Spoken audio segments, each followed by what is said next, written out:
दोस्तों जैसा कि आपको पता है अभी नवंबर का मंथ ख़त्म होने को आया, दिसंबर आ गया, मतलब कि ठंड का सीज़न स्टार्ट हो गया।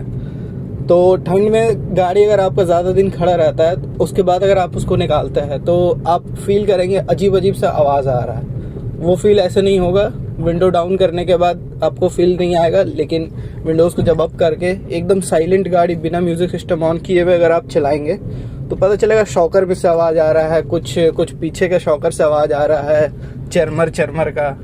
तो आप टेंशन ना ले। वो ठंड में होता ही है कि ग्रीस वगैरह जो होता है वो सूख जाता है, जिस वजह से ये प्रॉब्लम आता है, तो जो कि बिल्कुल स्वाभाविक है। आप टेंशन ना ले, अपनी गाड़ी को आराम से 5-10 किलोमीटर चलाए, उसके बाद वो ऑटोमेटिक कम हो जाएगा।